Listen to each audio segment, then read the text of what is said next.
This thing happening in South Africa, we, the rest of Africans, are not taking it seriously.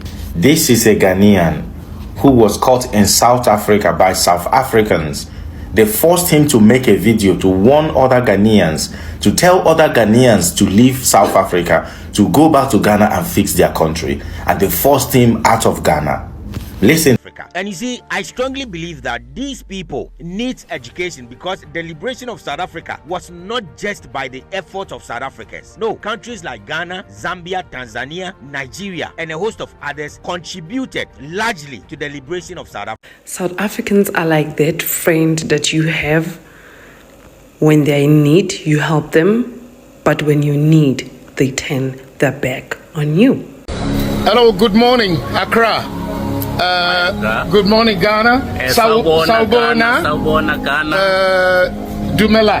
Dumela and Likai. Okay. Yeah. So, my name is Tabo. I'm from South Africa, born in Johannesburg, but grew up in Cape Town. Tabo, but not Mbeki. Not to Mbeki.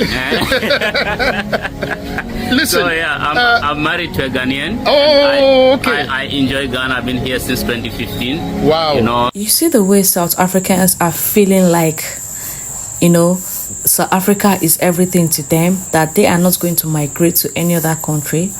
There are South Africans in Ghana, Nigeria, and most of them are even married to Nigerians. But this video I'm about to share with you all is a video of Ghanaian South Africans saying a lot of things about South Africa. At this point, the world is against South Africa. It is now South Africans against the world. Take a look at the video. Don't forget to like and share. South Africans are like that friend that you have. When they're in need, you help them, but when you need, they turn their back on you. Nigerians donated 61 billion US dollars to the ANC activists who were fighting against apartheid. Let that sink in. If you think that your freedom came because you were throwing stones at police van, you have to think again. You think white people were scared of your stones? And this, by the way, is the money that came from the civil servants, the money that was deducted from their hard-earned salary. And today, you use a blanket theory to criminalize Nigerians. You see, if you don't know your history, it will happen again. And this time around, you will have no friends to help you. This thing happening in South Africa, we, the rest of Africans, are not taking it seriously. This is a Ghanaian who was caught in South Africa by South Africans. They forced him to make a video to warn other Ghanaians, to tell other Ghanaians to leave South Africa, to go back to Ghana and fix their country. And they forced him out of Ghana.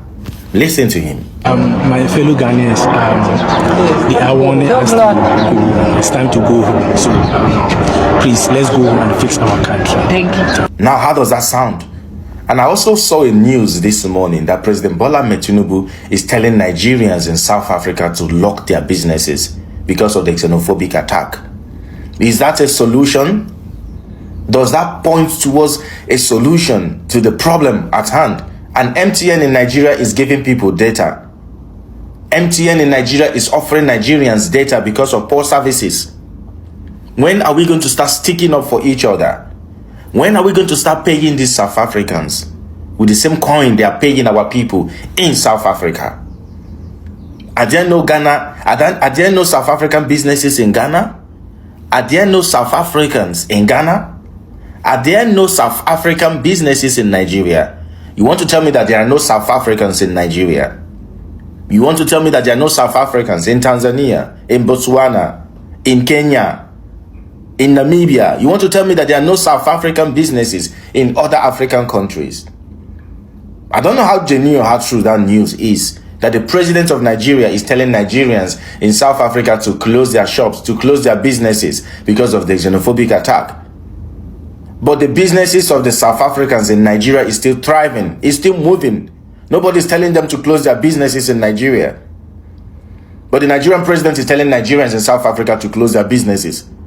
How the F are we going to move forward like this? How is Africa going to grow like this? That you wake up one morning, you think you have the right. You're not the government official. You're not the government. You're telling people to go back to their country. You made a video of the Ghanaian brother, recorded him, tell him to warn his fellow Ghanaians in South Africa to go back to Ghana. And the brother had to comply because he had no other choice. His life is at risk. After making the video, they made sure they forced him out of Ghana, out of South Africa. What kind of intimidation, humiliation, and wickedness is that? When is this going to stop? Are there no government in South Africa? What are they doing about it? When would the rest of African countries start also paying these South Africans in the same coin they are paying us? If I did Nigeria, I go start them myself. I go start them even if in my state. Nigerians in South Africa are struggling to open their business to eat. How are they going to pay their rent? How are they going to eat? If they don't open their businesses, how will they pay their rent? But the South African businesses in Nigeria, they are moving on like nothing is happening. It's a shame and it's sad.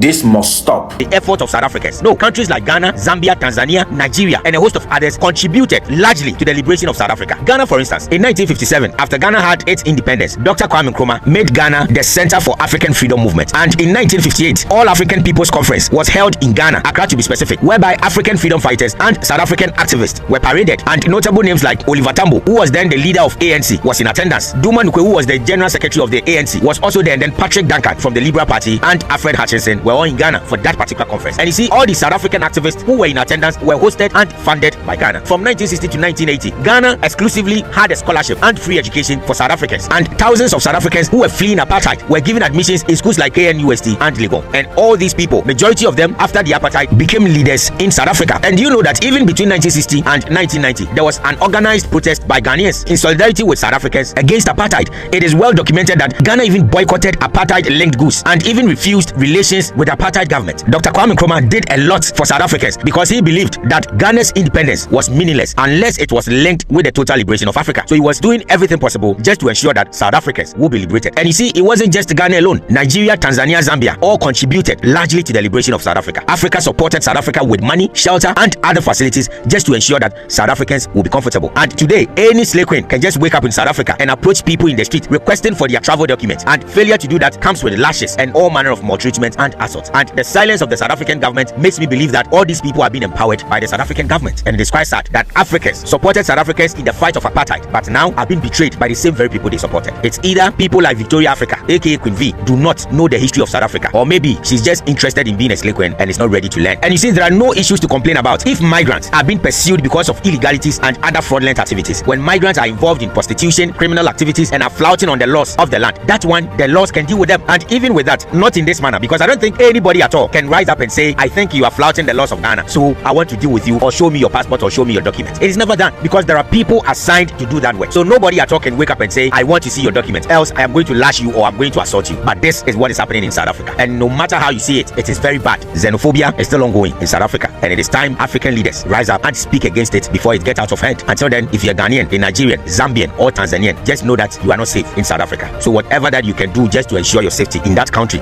just do it. If you have to hide, kindly do so. Or if you think the situation is unbearable and then you want to move back to your country, just do that without hesitation.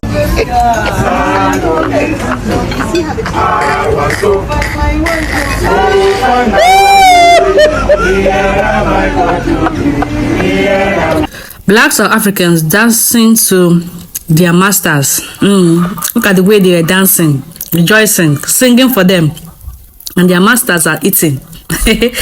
Oh my God.